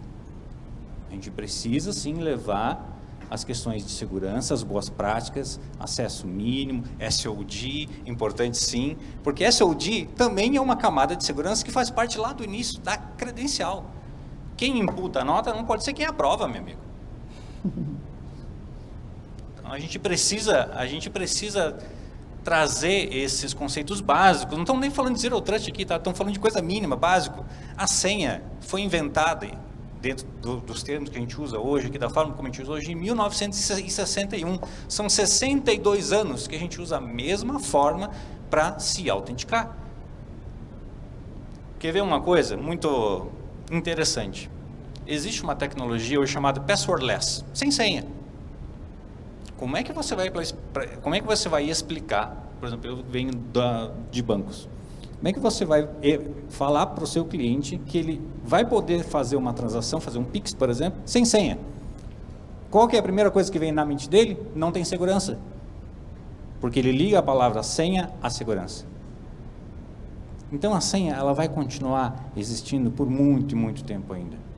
O que a gente precisa fazer agora para dar o próximo passo é complementar ela. E aí vem todos os próximos controles, que inclusive nós vamos falar, acho que no terceiro bloco, né? Sim, exatamente. Obrigado, Graça. Para esse terceiro bloco, inclusive, nós vamos fazer um pequeno intervalo, mas como são muitas perguntas aqui, eu gostaria de trazer mais uma, só antes da gente entrar no bloco, no intervalo. A Suzeli Rodrigues, ela é da área de telecom, e gostaria de cumprimentar a todos, principalmente Glauco, que conheço há algum tempo. E como implementar esse acesso mínimo, Glauco, com o board? Não é fácil convencer a área de negócios, diz a Suzeli. Você tem alguma dica? Se fosse fácil, a gente não estava aqui, né? É o que eu brinco, eu falo assim, se todo mundo soubesse o que fazer, a área de segurança não precisava nem existir, assim como nenhuma outra área de controle. A gente é desnecessário na face da não terra. Fala isso, né? Olha, mas a gente tem que garantir nosso peixe, não é difícil, é muito difícil. Adoro estar aqui. É muito difícil. Eu acho que assim, já foi muito mais difícil. Hoje em dia, eles, por conta literalmente assim, o ser humano aprende mais na dor. O cara vê quantidade de incidentes, gente perdendo dinheiro, gente... Não empresa, é possível que ele não se sensibilize. Ele está muito mais sensível. E a gente também evoluiu, né? Assim, hoje nós sabemos conversar com os caras. A gente sabe explicar um pouco mais de risco. Acho que o João colocou sobre apresentar riscos. Eu acho que é o que a gente tem que fazer. E quando você conversa com um executivo sênior, um board, esses caras, na maioria dos casos, eles são avesso a riscos. Independente da empresa. Sim. Quando você mostra o risco pro cara, o cara fala... a gente tem que fazer alguma coisa para controlar esse negócio. Não impedir. Controlar. Segrega, diminui aqui, é um produto, vamos lançar um pilotinho, vamos fazer um negócio controlado enquanto arruma. Porque, na verdade, quando você expõe para ele qual que é o impacto que aquilo pode causar para a empresa, numa decisão de board não é monocrático. Todos concordam? Antes de terminar aqui, tem alguém que discorda aqui dessa colocação? Eu discordo levemente. Levemente? Levemente. Então, olha, intervalo. João discorda levemente do Glauco. Esse assunto é muito bom. A gente faz um break rápido e já voltamos com esse bate-bola aqui. Tá bom? Gente, fiquem aí, tá? É um intervalo super rápido. A gente volta já já. Olá, estamos de volta com a nossa mesa redonda sobre credenciais roubadas, como resolver na prática um problema antigo, mas que ganhou nova roupagem diante da modernidade dos acessos. Você que, por acaso, pode estar chegando agora aqui no nosso programa, se você perdeu os blocos anteriores, assim que terminar hoje à tarde, nós já vamos disponibilizar o vídeo completo no canal da TV Security no YouTube, ok? Nós estamos agora no segundo bloco e, como eu brinquei até para vocês, a gente teve uma pergunta interessante que questionou, a gente estava falando sobre acesso mínimo, privilégios mínimos, estávamos nessa discussão e chegou para a gente uma pergunta em relação à sensibilização do board, aplicar esse modelo, que é um pilar da segurança, nas camadas mais altas, enfim, no board, e quem trouxe essa pergunta questionou isso.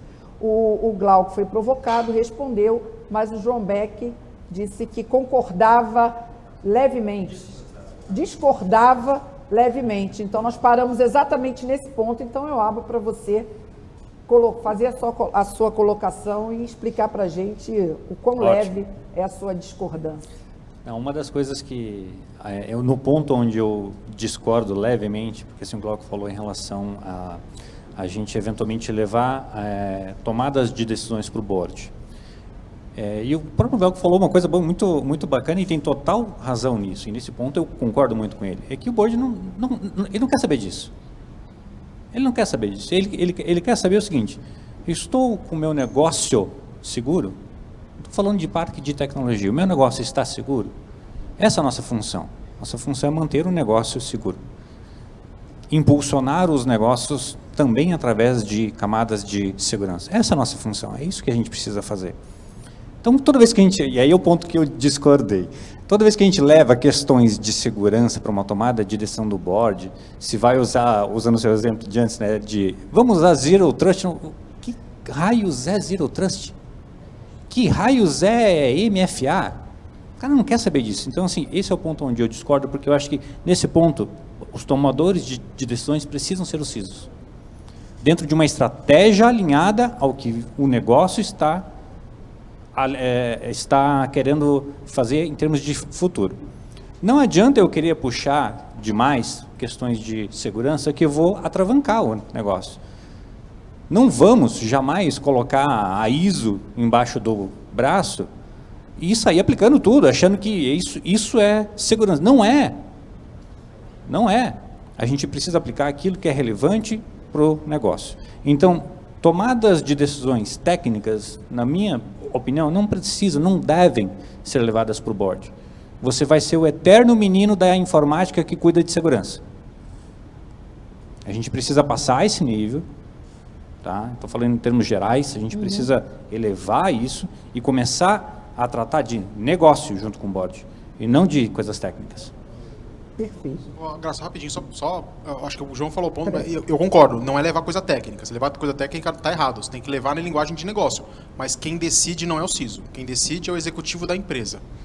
É ele quem assume risco pela companhia. A gente tem que parar com essa história de o CISO é o decisor. O CISO não é decisor.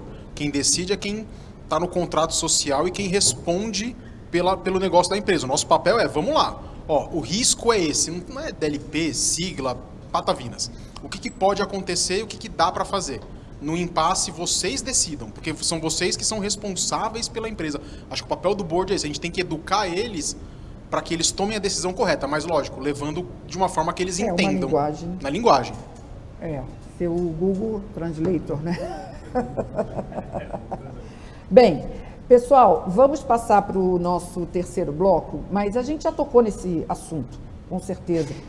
Porque proteção versus experiência do usuário. E aí, se usuário é o usuário que vocês quiserem, né? É o que vocês, na verdade, lidam com ele. Pode ser usuário cliente, usuário parceiro, usuário corporativo. Eu acho que esse aí é um ponto bastante nevrálgico nessa discussão nossa. Eu vou inverter um pouquinho aqui a ordem, porque eu vou começar, o João falou aqui, acabou de falar um pouquinho, João, vou segurar você aqui, embora esteja na ordem aqui primeira desse tema, vou trazer o Pedro Nuno, CISO do Banco BMG, e o Silvio Hayashi, CISO da Votorantim Cimentos, para vocês falarem um pouquinho como é que vocês estão lidando com esse equilíbrio entre controles, proteção, né, sobre o tema da credencial, obviamente, e essa pressão que é essa experiência corporativa ou do cliente ou do parceiro. Então, no que se relaciona a cliente, nós estamos fazendo um movimento da credencial ser a pessoa, né? Então, mais liveness do que senha. A senha eu acho que sempre vai existir. Eu acho que, em vez de ser a principal, talvez vai virar o segundo fator e não mais o primeiro, né? E talvez não...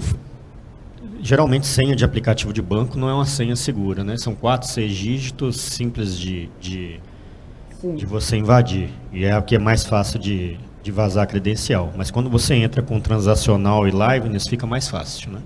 Além do OTP e etc. Então, na parte de experiência do usuário, eu acho que liveness é o que a gente tem no momento que é mais fácil e garante realmente. A gente tem algumas vulnerabilidades com liveness, sempre vai aparecer, sempre vai ter um controle novo, sempre uma forma de burlar o controle, mas é o que tem garantido isso. Além da liveness, que não sei se é o momento de falar de controles, mas eu listei aqui uns 35 controles aqui na minha lista. Mas, na hora sim. Mas assim, eu acho que o que tem trazido bastante resultado para quem é da área financeira é o comportamento. Então não é só o login, não é só o acesso, mas é o comportamento. Às vezes o cara é um insider mesmo, às vezes ele vendeu a credencial, foi o que o Glauco falou, e é real isso, né? O famoso laranja, né? Mas assim... ele não costuma fazer aquilo durante aquele horário ou durante aquele local. Por que ele está fazendo? Então, o comportamento ele atua bastante. Aí entra um pouco de comportamento de Zero Trust, ZTNA, etc. Então, essa parte de user experience do cliente ela é importante, salvo os devidos tipos de controle que você vai executar. Eu acredito que na área financeira e na área de comércio eletrônico, isso é bem visível, a gente já utiliza há bastante tempo, né? Talvez em outras áreas não. Agora, outras coisas que tem provocado talvez uma ranhura aí nessa convivência é porque não é só mais a credencial, igual eu estava explicando, é o comportamento. E às vezes os controles de comportamento eles podem trazer certos impactos na vida do usuário. O que a gente tem notado é que, quando é bem explicado e demonstrado que a ideia é a proteção dele, e é o que a gente busca bastante, né? A gente não faz um trabalho só para a nossa instituição quando a gente tem cliente. A gente faz um trabalho para o nosso cliente, que é de educação, de proteção, etc. E não deixa de ser um trabalho para a comunidade como um todo, porque nós estamos protegendo as informações e a grana dele, né, sendo bem direto, não a do banco, propriamente dito, né? Então, esses controles também compensatórios, eles são importantes, geram assim um retorno e trazem realmente uma proteção para ele. Aí, só para finalizar, eu vou contar uma experiência positiva aqui que eu estou tendo no BMG, que é nós fazemos muito teste de phishing, né? Teste de phishing para os colaboradores do banco ou para os colaboradores das suas empresas. Nós começamos, tem 1 ano, a fazer teste de phishing para os clientes. Então, eu mando um phishing para o cliente, né? Então, não é mais só o fraudador que manda para ele, não. Também mando. E interessante que, durante esse 1 ano, temos visto que um programa simples desse para o cliente tem evoluído, assim, na parte de conscientização, de forma significativa. Então, ele já sabe que ele pode ser atacado, ele já vê um vídeo direcionado para ele, porque quando é um banco encaminhando, quando a empresa dele encaminhando é uma coisa. Quando é uma propaganda é outra, né? Sim, com certeza. E você observa realmente quem é que está sendo conscientizado. E, por fim, eu acho que um controle que não pode faltar é gestão de consequência. E aí é para qualquer tipo de credencial. Então, quando eu escuto falando que a gente tem que estar lá fazendo Security by Design, eu concordo com o Glaucio. Nós somos simples Glauco, desculpa. Glaucio é um colaborador que trabalha comigo. Desculpa aí, Glaucio. Eu concordo com o Glaucio também. Eu concordo com o Glaucio também. O Glaucio também tem boas ponderações. Concordo com ele também. Salve, Glaucio.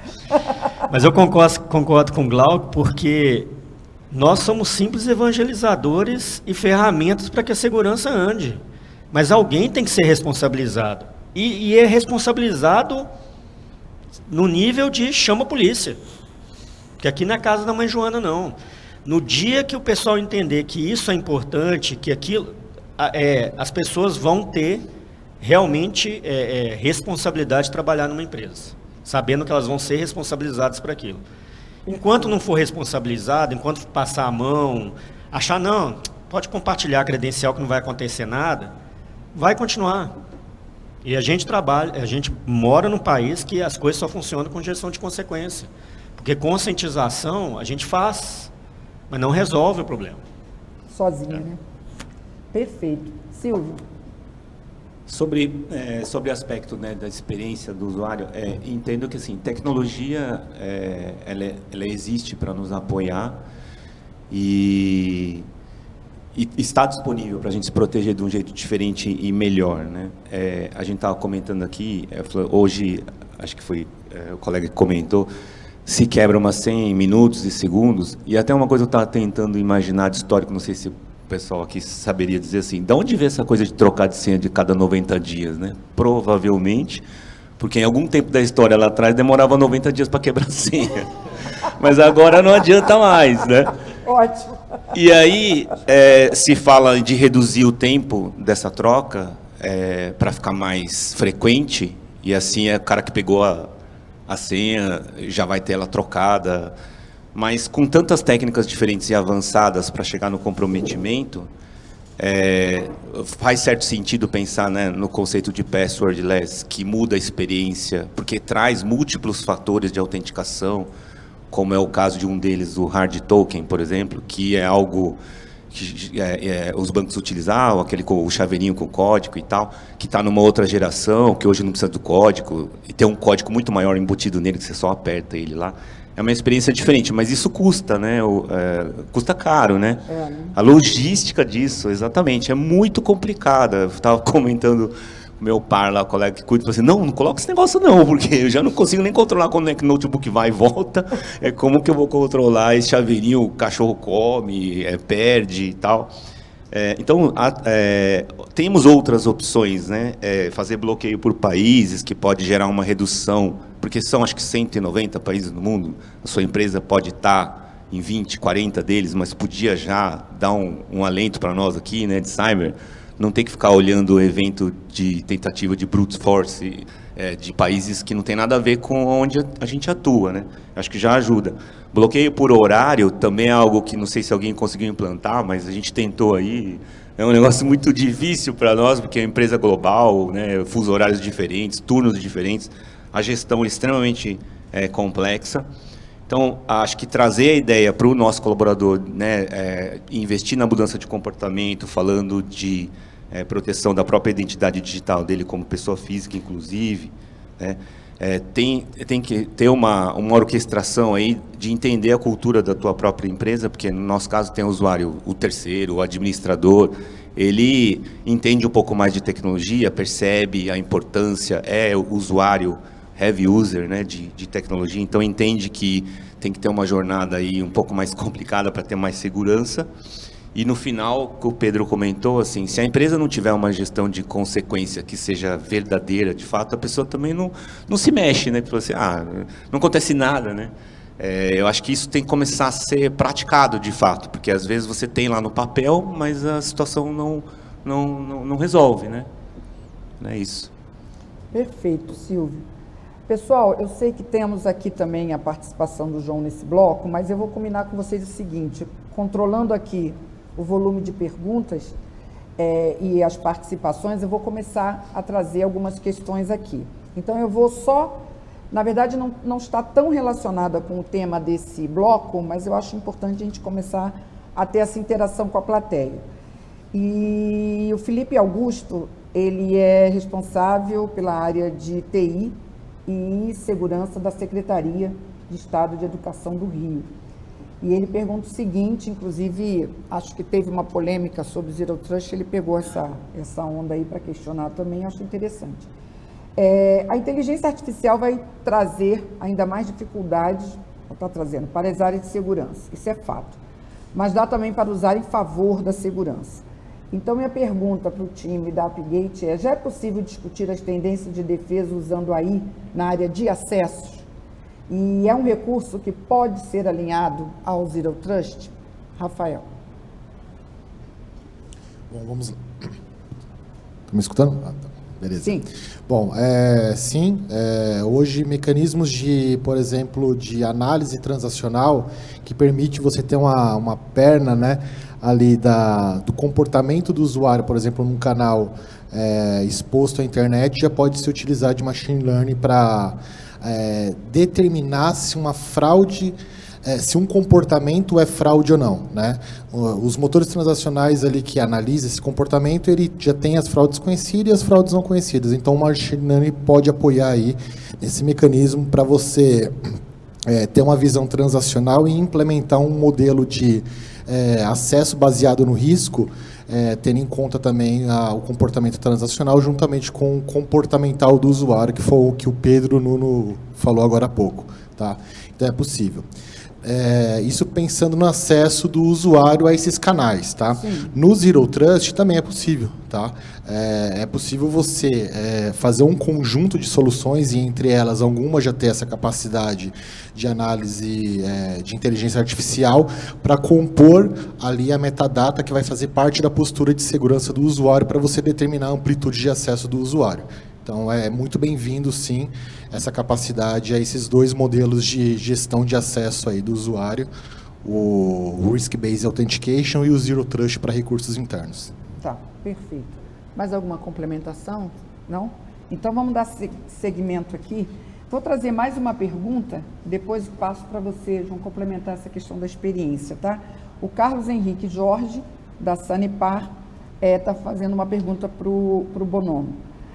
Quais empresas utilizando cada vez mais sistemas em nuvem, você tratou desse assunto, é preciso diminuir a quantidade de credenciais nessa área, na minha opinião. Porém, vários fornecedores destes sistemas ainda são relutantes na integração com SSO, o Identity Provider do cliente e tudo mais. O que você recomenda fazer nesses casos? Como é que você está lidando com essa questão do ponto de vista dos próprios fornecedores? Não, perfeito. Eu vou falar como eu estou lidando. Quando eu estou conversando com um vendor, com um fornecedor, ou atuando com alguma área de negócio, ou tribo, ou squad que está contratando um serviço, a gente estabeleceu como política uma premissa que essa solução seja passível de integração com autenticação moderna. Então, isso é premissa de segurança. No assessment, no vendor assessment, a gente coloca, olha, ou a solução ela integra com a minha base autoritativa, né, e aí, voltando no tema, né, a aplicação, a API segue as minhas premissas de segurança, o meu guideline, ou a gente não aprova, né, não aprova para entrada, né, dentro da companhia.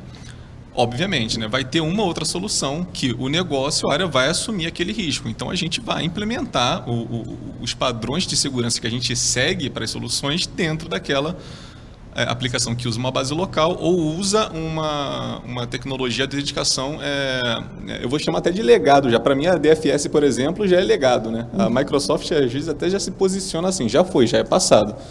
Mas ainda é uma realidade. O que a gente tenta fazer é aplicar os controles da mesma maneira, mesmo que a experiência do usuário não vai ficar tão legal, porque o SSO não vai ser possível, vai ter que usar mais uma credencial, mais uma senha, habilitar monitoração, habilitar integração segura, seguindo o mesmo baseline. É a questão de seguir o baseline que você tem imposto ali, tá? Em relação à segurança. Tá. Tá? Mas a gente é rígido em relação a essa questão do processo de avaliação. Ou até descartar o fornecedor, se for o Exatamente, caso, exatamente. por não se adequar a esse modelo. Daniela Sandrini, do Grupo Fleury, está nos acompanhando também, João Beck, e aí eu trago você com a pergunta dela para aquele bloco de experiência do usuário, né? Vejo que utilizar cofre de senhas em ambiente corporativo é uma forma de garantir mais segurança, mas do ponto de vista dos usuários tem muita resistência. Mas isso seria mais saudável para a empresa. Como é que você vê esse dilema, se vocês têm experiência de utilizar cofre de senhas corporativo e de impor isso como uma obrigatoriedade? Bom, passamos por isso sim, na verdade isso já é uma realidade para nós. Uma das coisas que geralmente eu vi muito isso em termos de mercado, é que a gente acaba utilizando um cofre de senha, seja ele qual for, como uma gaveta, para guardar a senha estática. Tem essa funcionalidade? Sim. A gente precisa? Sim. Mas geralmente a gente tenta utilizar isso como boa prática, como uma dupla, uma tripla custódia. Então você divide aquele artefato em dois, três pedaços, então arquiva isso, vamos dizer assim, dentro do cofre de senha. Mas essa é uma pequena funcionalidade. Acho que a principal funcionalidade de um cofre de senha dentro de um mundo corporativo, e lá na Acrefis a gente faz muito uso disso, é controle para acessos privilegiados. Não pode existir, e sim, vamos colocar isso como política, a gente sempre falou tanto disso, né, nas últimas décadas, política, não pode existir acesso privilegiado direto, você precisa ter controle sobre isso. Um usuário, mesmo que seja um administrador de um data center, por exemplo, algo assim, a conta dele, no computador dele, tem que ser para ler e-mail. Ele não pode ter um acesso privilegiado com essa conta. Se ele precisa, então, fazer, por exemplo, algum acesso a algum servidor, algum serviço, com privilégios para poder fazer uma administração, ele vai fazer isso através de um cofre de senha, onde ali sim existe uma credencial que é específica, que ninguém tem a senha, nem mesmo ele. Nem mesmo ele tem essa senha. Essa é uma senha que ela é, obviamente, dentro de uma conta de AD, né? Existe uma conta de AD para isso, mas é uma senha que ninguém tem. O único que tem é o cofre de senha, que troca essa senha a cada X tempo. E o X tempo eu estou falando de tempo curto, questão de minutos. Uma vez que ele fez esse acesso através do cofre de senha, utilizando o MFA, toda a sessão dele é gravada, tudo que ele está fazendo está sendo gravado, existe trilha de auditoria para tudo. E se eventualmente, isso é uma coisa muito bacana, se eventualmente ele está fazendo um acesso em demasia, tá? Ele está fazendo um acesso fora de horário, a gente consegue monitorar e consegue pegar essas triggers para entender, opa, tem alguma coisa que está fora do comportamento dele. E aí eu quero linkar aquilo que o Pedro trouxe. Eu acho que a grande sacada que a gente precisa focar nisso agora é analisar comportamento. Credencial já foi, já vazou, a senha já era. A gente precisa fazer análise de comportamento. Existe uma coisa muito... Ah, tudo bem. Cássia, você pediu a palavra, né? Vou ser rápido. Existe uma coisa muito bacana que a gente está fazendo um estudo agora que se chama biometria comportamental. A forma como eu uso o meu celular é diferente da forma como você usa. Você pode pegar o meu celular e você vai usar de uma maneira diferente. A gente precisa começar a fazer análise desse tipo de comportamento. Mas já estou falando demais, eu vou passar a palavra. Cássia, por favor. Sobre a pergunta, né, da pessoa que falou, eu já trabalhei numa empresa que usava o cofre de senha para o usuário final e funcionava muito, muito bem. É uma solução bastante interessante, porque não tinha ainda implementado outras soluções modernas. Vai primeiro no cofre de senha, porque tem que guardar e memorizar um monte de senha. E também era legal para gerar a senha, porque o cofre pode gerar uma senha nova para você. Você não precisa também ficar inventando lá, né, trocentas combinações, né? E a aceitação foi grande, não foi difícil, não. Claro, teve todo um processo de criar uma FAQ, né, de uso, um manualzinho de uso, tinha equipe, né, o tempo todo ali, um helpdesk para atender, mas os usuários usavam bastante e funcionava super bem. Então, eu sou bastante a favor. Eu não uso hoje na empresa que eu trabalho, mas eu já tive uma experiência bastante positiva. Positiva, né? Que bom. São essas experiências que eu acho que todo mundo espera também receber aqui quando está, né, fazendo essas análises. Kleber, pediu a palavra. Sim, acho que até para juntar os dois últimos pontos, a questão de integração com a Identity Provider, hoje eu vejo muita empresa trabalhando isso, mas faz só autenticação, não faz autorização, que também traz diversos outros problemas. E aí, as que não fazem, a gente, na empresa que eu estou hoje no banco, a gente usa, inclusive, para o time de operação, e ajudou muito pegar, assim, tem sistema legado que não vai integrar, vai ter que usar o cofre local para o usuário, e a nossa política de senha para esses casos pode ser de 18 caracteres no mínimo. Então, o cara, para não decorar essa senha gigante, ele estimula a utilização do cofre, entendeu? Você acaba trazendo mais segurança, estimula o uso de uma ferramenta e supre diversas vezes as empresas, porque em mercado financeiro, principalmente, tem produto que ou você usa ele ou você não entra no mercado, e esses legados geralmente não têm esse tipo de integrações mais modernas, a gente tem que acabar se adaptando a esse modelo. Perfeito. Eu tenho aqui uma pergunta também, queria direcionar para vocês, do Diego Nascimento Souza, do Grupo Smiles. Realmente, proteção de credenciais é algo cada vez mais complexo. Parabéns a vocês, o debate está sendo muito interessante. Mesmo implementando controles, o desafio é grande, especialmente quando envolve o fator humano, como falou o Fernando Bruno. Então, é preciso até mesmo estudar comportamento para conseguir equilibrar segurança e experiência. O que eu vejo como desafio dos fornecedores é exatamente isso, soluções e tecnologias que consigam chegar nesse ponto de equilíbrio. Eu acho que o mercado ainda tem um desafio pela frente. Não tem nada fácil aqui, né? Só cutucada, porque é importante. Então, acho que eu vou passar para o Rafa. Quando é fácil assim, vai com o Rafa.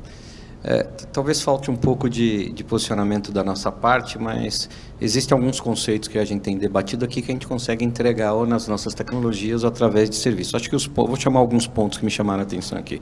Primeiro conceito que o Pedro passou ali de credencial é a pessoa. Mas vamos lembrar que credencial não garante segurança, te garante acesso, mas não segurança. Só que você tem a questão de comportamento, a questão do ser humano, eu vou chamar de identidade multidimensional, que passa por dia e hora da semana que ele pode acessar, geolocalização e a questão de comportamento, né? Da onde que o ambiente tecnológico dele, o dispositivo que ele usa, está seguro? Tem alguma ferramenta nesse laptop ou no smartphone que não deveria estar rodando? Que vai garantir, por exemplo, o acesso seguro ou o roubo do acesso, não só mais o roubo da credencial. Então, existem formas de usar essa identidade multidimensional do usuário, quer dizer, que transcende, que não é nada diferente do seguinte. O Glauco veio aqui hoje, tinha hora marcada, foi convidado, aceitou. A gente sabe que o Glauco, quando vai para o trabalho, ele vai pela Marginal Tietê. Se tiver muito trânsito, ele pega Pinheiros. A gente conhece o horário que ele vai para o trabalho, o horário mais ou menos que ele volta, quais são os dias, aí tem inteligência artificial, mas é análise de comportamento prévio do que acontece versus aquilo que é permitido, que a sua empresa permite. Foi o que o João falou, das 8 às 18 pode acessar, depois não é para todo mundo, mas para o pessoal de produção é isso, precisa gerar uma exceção, gera exceção. Então, olhar a identidade multidimensional desse usuário é muito importante. Depois disso, na minha opinião, é analisar o ambiente tecnológico que parte dele, se a rede de origem que ele está acessando é segura. Segura é a casa dele, o escritório. Numa cafeteria é tão segura assim? Olhar esse ambiente, está livre de malware, esse ambiente, né, esse dispositivo. E, por último, é o monitoramento contínuo, revalidação de confiança, mas também de comportamento e de transação, né? O privilégio mínimo tem que analisar qual que é a transação que ele está fazendo. Esse tipo de transação é só naquele ativo que você pode... e só para um ponto de vista que me veio aqui, o pessoal falando de privilégio mínimo tem que ter linha de tempo. O privilégio mínimo deixa ele acessar determinado dispositivo, mas ele tem que ter um tempo, ele não pode ficar o final de semana inteiro lá. Então, basicamente isso, os 3 componentes importantes, na minha opinião, para tratar de maneira mais completa é enxergar o usuário na sua identidade multidimensional, dia, hora, geolocalização, da onde, o que ele está usando, usar a questão do seu ambiente, qual que é a máquina, qual é a segurança daquela máquina, qual é o risco do dispositivo que ele usa e, por último, dar uma olhada no tipo de transação que ele vai fazer, independente se é um consumidor final ou se é um usuário administrativo. Perfeito. Mais uma pergunta aqui, essa não veio direcionada, eu vou deixar ela pipocando aqui, do André Geverten, do Inmetro. Ele usa, inclusive, esse gancho de monitorar o comportamento e as atividades dos usuários, da área técnica, TI, segurança ou não. Esse tipo de controle, ele é válido e recomendável, mas até onde ele vai? Ele pode impactar a experiência do usuário? Ele tem um limite a partir do qual ele começa a ser realmente invasivo? Gostaria que os líderes de segurança falassem sobre isso. Eu vi o Marcos falando dessa questão comportamental, parece minha mulher, né? Ela sabe onde eu tô, sabe o que eu faço, é igualzinho. Ó, tá até caiu, falei mal dela. hein? Ó, tá... Tá funcionando bem, pelo jeito. Tá funcionando muito bem.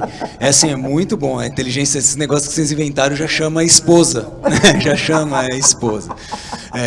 Mas brincadeiras à parte, gente, lógico que vai ter impacto. Primeiro que já é difícil de fazer tudo isso que a gente falou. Mas isso vai ter que ter um limite, quer dizer, esse monitoramento então, é algo delicado. Vai ter um impacto na privacidade. Será que eu quero que a empresa saiba tudo onde eu tô, como eu faço, como eu clico, qual que é a força que eu tô? Depois que meu chefe tive uma reunião com ele, o meu clique fica mais pesado no teclado?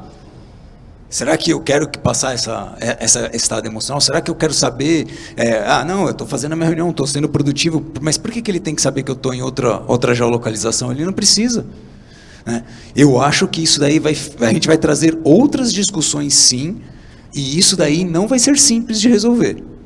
E eu acho que a gente não está preparado para resolver essas questões. A gente fica falando um monte dessas ações, de comportamentos, tudo, mas a gente não está preparado para lidar com isso. A gente não está preparado para lidar com o trabalho híbrido. A gente estava discutindo um pouco antes de manhã, não, porque de manhã, porque o cara não chega, o cara bate o ponto. A gente sabe um monte de coisa. Um trabalho híbrido, imagina esse comportamento. Então, assim, com certeza tem um impacto. A linha é muito tênue entre a segurança e a invasão de privacidade. Né, ferir a personificação, a minha privacidade, eu acho que é muito tênue. Eu acho que não vai ser simples, e quando a gente passar para isso, vai ser uma outra discussão. E aí vai entrar até na questão preditiva, aí volta lá no Minority Report. Baseado no seu comportamento, você vai fazer alguma besteira hoje, eu vou te prender antes que você faça. Você está muito bravo, você está muito bravo, você não vai dirigir hoje. Então, assim, eu acho que a linha é muito tênue, é uma discussão muito boa. E é um ponto de atenção interessante que o André trouxe aqui para esse debate. Obrigado, né? André, pela contribuição. Alan, você quer complementar? Complemento. O impacto ele vai existir, concordo.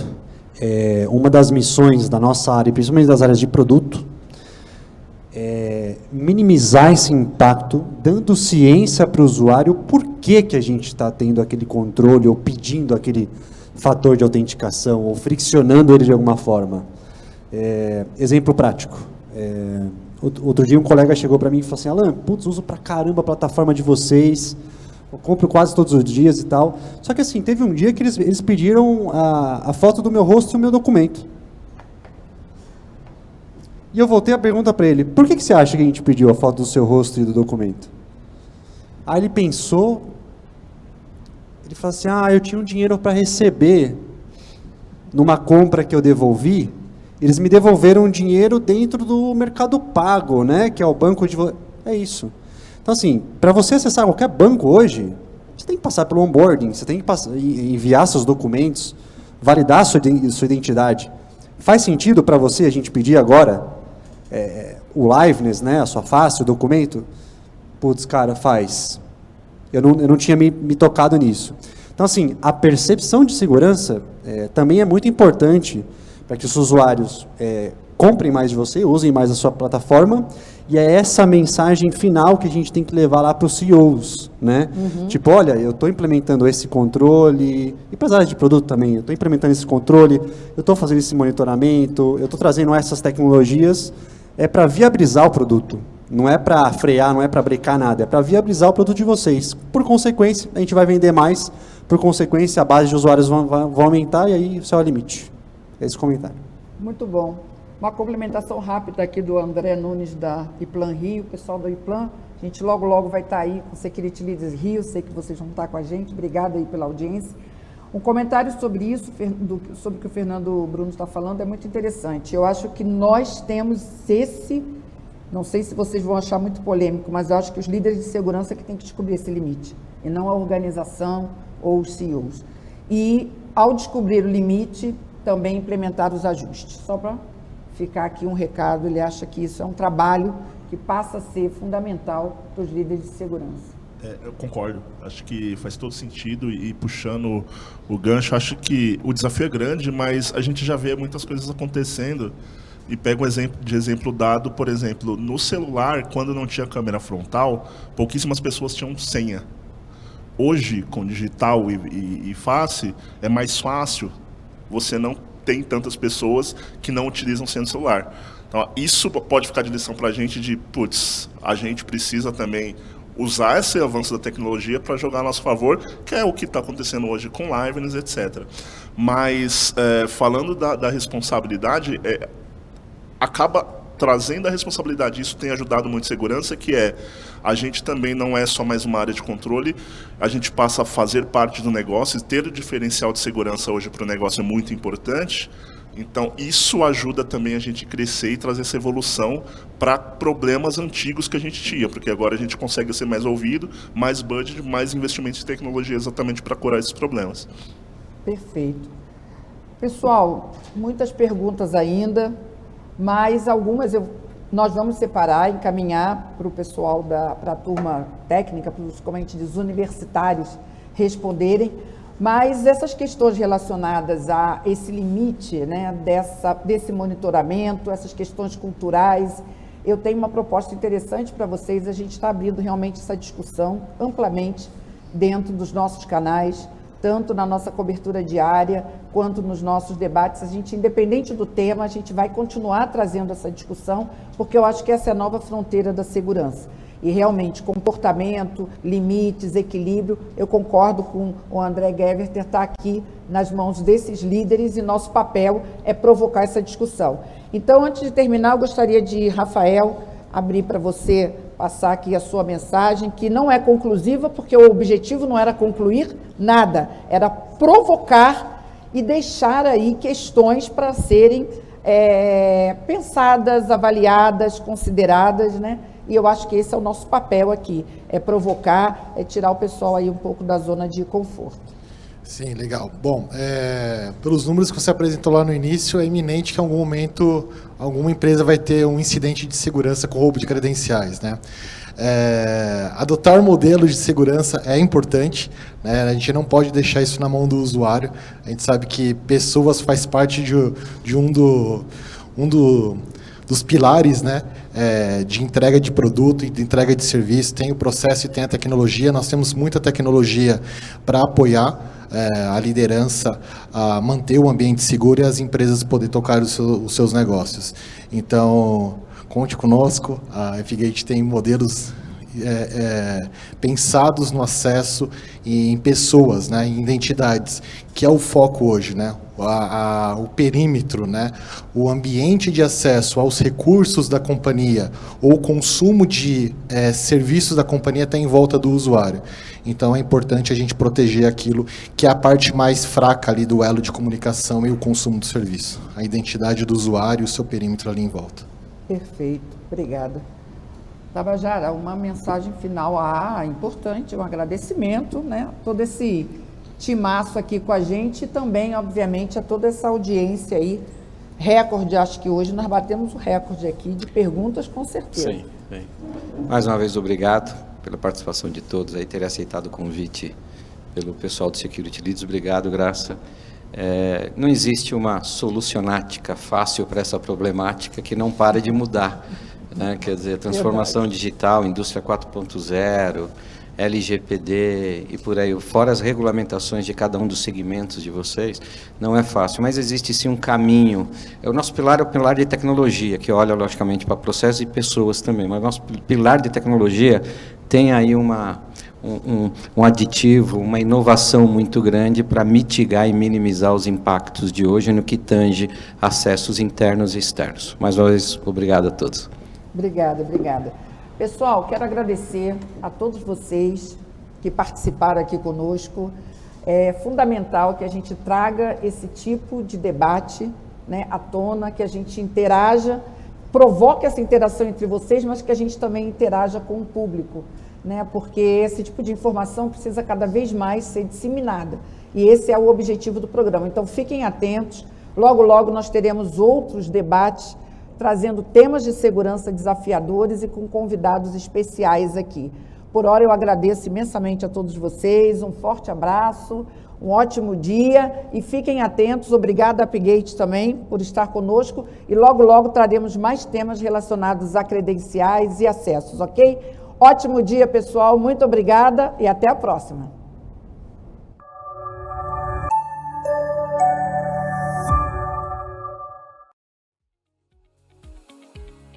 The world's workforce has evolved. Organizations are now filled with virtual teams and third-party contractors. The problem is, security has lagged.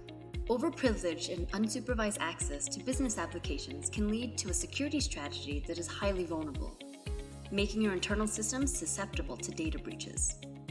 Regain access controls to your securities applications with Appgate SDP. Appgate SDP is a software-defined perimeter solution that eliminates overprivileged remote and third-party user access. Appgate SDP leverages microsegmentation and granular controls based on the user, their location, and other data to determine whether to grant, challenge, or deny access. This ensures users only access what they are authorized to view, stopping untrusted lateral movement within your network. Appgate SDP is the industry's only identity-centric, network-enforced perimeter solution that offers flexible and dynamic control of access to protected applications across all hybrid IT environments. O Digital Threat Protection da Appgate oferece proteção robusta contra ataques de phishing direcionados, violação de marca e muito mais. Este vídeo fornecerá uma perspectiva sobre como nosso pacote Digital Threat Protection pode ajudar as empresas a deixarem de reagir a ameaças externas para, em vez disso, encontrá-las e removê-las de forma proativa. O phishing existe há décadas e não apresenta sinais de desaparecer tão cedo. Com custos operacionais baixos, conhecimento técnico mínimo necessário e um alto retorno sobre o investimento, os criminosos recorrem continuamente ao phishing para lucrar. Isso transforma os seus consumidores em alvos expostos para os criminosos cibernéticos explorarem. Evite que ataques direcionados atinjam sua empresa com a redução e remoção de ameaças antes que haja qualquer impacto para seus clientes. O Security Operations Center da Appgate monitora ameaças de forma ininterrupta, agindo rapidamente em seu nome. O DTP oferece monitoramento de ameaças 24 horas por dia, 7 dias por semana, 365 dias por ano, com adição de ataques à lista negra e remoções aceleradas. Victim Insights para informar quais usuários foram afetados por um ataque de phishing, quando e como para que você possa agir rapidamente. E varreduras de aplicativos móveis em 600 lojas de aplicativos, garantindo que aplicativos móveis maliciosos sejam removidos rapidamente. Tudo isso ao mesmo tempo em que fornece atualizações em tempo real através de nosso portal do cliente, mantendo você informada sobre o processo de mitigação e remoção. O portal do cliente da Appgate contém informações altamente detalhadas sobre incidentes que afetam sua organização. O painel de proteção destaca o status dos incidentes, dando a você uma visão geral de como a sua empresa está sendo protegida contra os métodos de ataques mais prevalentes relatados. O portal também exibe informações relacionadas a incidentes por meio de chamados que fornecem o status de um evento que impactou sua organização, quando ele foi descoberto e como está sendo resolvido. O Victim Insights mostra quantos clientes foram afetados por ataques de phishing, quantas vezes os sites de phishing associados à sua empresa foram visitados e muito mais. É fácil identificar quem foi vítima de um ataque. Basta selecionar descriptografar dados confidenciais e em seguida inserir sua chave privada e a senha da chave privada para ver as informações exibidas abaixo. É impossível gerenciar o que cada cliente faz, mas é fundamental ter visibilidade das ameaças que visam a sua organização e agir o quanto antes. O pacote Digital Threat Protection da AppGate pode ajudar as empresas a deixarem de reagir a ameaças externas para, em vez disso, encontrá-las e removê-las de forma proativa. Proteja seus consumidores com o pacote Detect Safe Browsing da AppGate, que ajuda as instituições financeiras a deixarem de ficar expostas e vulneráveis devido a dispositivos comprometidos, para, em vez disso, estarem bem informadas e protegidas contra o risco causado por eles. Os consumidores esperam uma experiência bancária segura através da conveniência dos seus smartphones, tablets e computadores, mas os criminosos cibernéticos estão constantemente explorando vulnerabilidades de segurança usando uma série de ameaças projetadas especificamente para plataformas bancárias online e móveis. Os bancos e varejistas online precisam de uma abordagem dinâmica para atender às demandas dos clientes e, ao mesmo tempo, mantê-los seguros em seus diversos dispositivos. Embora seja impossível controlar as vulnerabilidades que existem nos dispositivos dos usuários, a visibilidade e uma postura robusta de segurança são fundamentais. O pacote Detect Safe Browsing oferece uma abordagem em camadas para mitigar ataques e outros riscos em terminais por meio de duas tecnologias. Primeiro, temos um SDK móvel para proteger os aplicativos móveis. A segunda é uma solução clientless, que defende sites transacionais.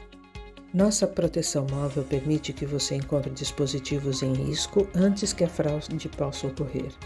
O DSB Mobile coleta análises de dispositivos para medir com precisão a exposição ao risco e integrar uma camada extra e fortificada de proteção com base em sua tolerância ao risco. Isso permite que você restrinja o acesso de dispositivos de alto risco ao seu aplicativo móvel em tempo real. A proteção móvel pode ser facilmente integrada a aplicativos bancários sem complicações para o usuário final. A próxima camada de proteção é a nossa solução Clientless, que integra perfeitamente a detecção de malwares em sites essenciais. Isso fornece uma avaliação rápida de malwares financeiros que atacam sua organização, ao mesmo tempo que cobre 100% dos seus clientes sem a necessidade de download pelo cliente. Ambas soluções, móvel e clientless, podem ser facilmente gerenciadas através do portal do cliente da AppGate.